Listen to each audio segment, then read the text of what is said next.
나는 자신의 약점을 서슴없이 인정하면서 동시에 장점 또한 당당하게 어필하는 그 자존감이 지금의 허경환을 만들었다고 생각해. 오늘 영상을 통해서 우리는 허경환이 모두의 사랑을 받는 이유, 왜 네 약점을 무조건 숨기는 게 아니라 전략적으로 오픈하는 것이 네 가치를 더 올려줄 수도 있는지, 그 소름 돋는 자본주의 처세술을 알게 될 테니까 끝까지 한번 들어봐.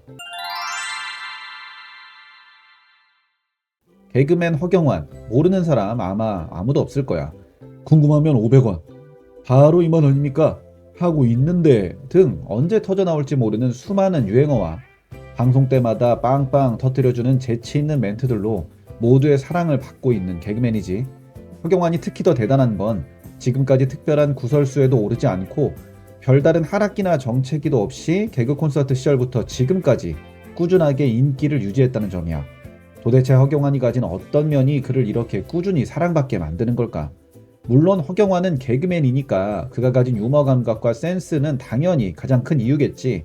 다만 나는 그가 가진 캐릭터, 그리고 유머 속에 담겨있는 인기 비결을 좀 더 깊게 들여다볼 생각이야. 일단 허경환 하면 어떤 특징이 가장 먼저 떠오르지? 바로 그의 작은 키가 생각나지. 이 작은 키는 허경환 개그의 핵심 중 하나라고 할 만큼 그가 스스로 자주 활용하는 개그 소재라서 대중들은 더 잘 알 수밖에 없어. 애초에 개그 콘서트 시절부터 지금 예능에 이르기까지 수시로 본인의 작은 키 때문에 생긴 에피소드 등을 소재로 해서 웃음을 만들어가고 있거든. 나는 이 부분이 대단하다고 생각해.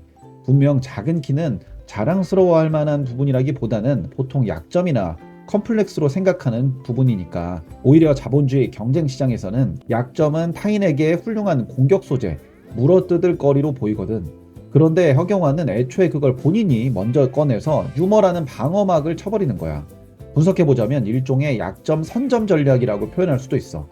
약한 부분을 내가 먼저 말하는 순간 상대방의 공격거리는 저절로 소멸되고 그때부터 내 페이스대로 대화가 흘러가거든. 근데 여기서 중요한 포인트가 하나 더 있어. 허경환은 작은 키라는 약점만 말하고 끝내는 게 아니야. 그래도 나 몸 좋고 잘생겼잖아, 재밌잖아 라는 강점을 슬쩍 섞어 넣지. 이게 바로 자존감의 표본이자 영리한 허경환식 자기 어필의 핵심인 거야. 실제로 사회심리학에는 실수 효과라는 게 있어. 너무 완벽한 사람보다 실력이 있는 사람이 적당한 빈틈이나 실수를 보여줄 때 대중의 호감도가 급격히 상승한다는 그런 통계야. 허경환은 이걸 본능적으로 알고 있다고 봐야지. 본인의 부족함을 먼저 서슴없이 인정함으로써 타인의 경계심을 무너뜨리고 그 빈틈 사이로 자신의 진짜 강점을 주입시키지. 약점을 먼저 인정하고 공개하면서 자신의 자랑거리도 어필하니까 그가 스스로 잘생겼다고 목청껏 외쳐도 그 누구도 불쾌하게 생각하지 않아. 그리고 허경환의 개그나 대화는 공격도 방어도 자기 자신을 타겟으로 하기 때문에 다른 사람을 애초에 기분 나쁘게 하는 구조가 전혀 아니야.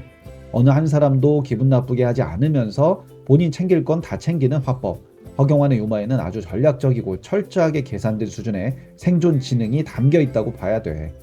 이렇게 빈틈이 있는 사람이 오히려 사람들의 사랑을 받는 사례는 역사에서나 회사 생활에서나 심심치 않게 보여. 현대에 와서 인기가 조금 역전되긴 했지만 삼국지에서 상대적으로 완벽한 조조보다는 빈틈이 더 많아 보이고 인간적인 면모의 유비가 훨씬 더 오랫동안 민중의 사랑을 받아왔던 사례는 삼국지를 아는 사람이라면 다 기억하고 있을 거야. 연예계 다른 사례로는 한때 빈틈의 인간화 수준으로 허술한 면을 보이면서도 이제는 대세 연예인이 된 기안84도 여기에 해당된다고 볼 수 있겠지. 그리고 회사에서도 이런 경우들은 은근히 많이 있다고.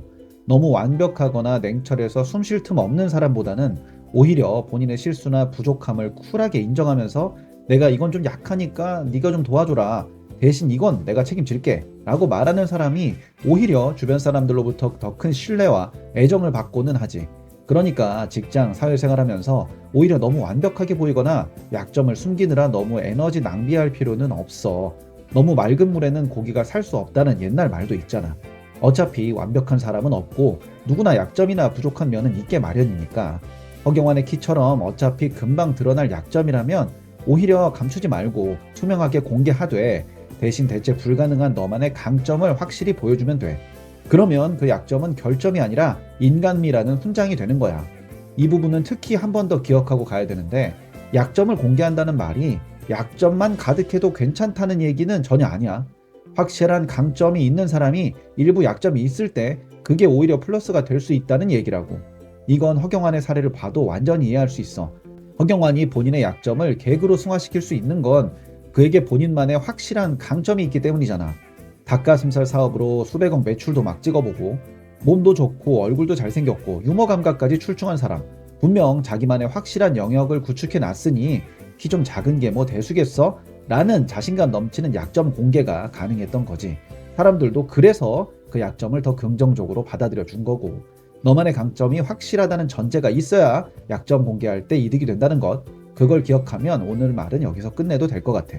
자, 오늘 내용 세 줄 요약하고 마무리 지을게. 하나, 허경환식 처세의 핵심은 내 약점을 먼저 선점하여 상대의 공격권을 뺏어버리는 것이다. 둘, 통계적으로도 완벽한 사람보다는 실력 있는 사람의 빈틈에 대중은 더 열광한다. 셋, 약점을 쿨하게 인정할 수 있는 여유는 역설적으로 나만의 확실한 강점에서 나온다. 도움됐다면 좋아요는 눌러주고 구독도 눌러주면 참 좋겠지만 그건 네 판단에 맡길게.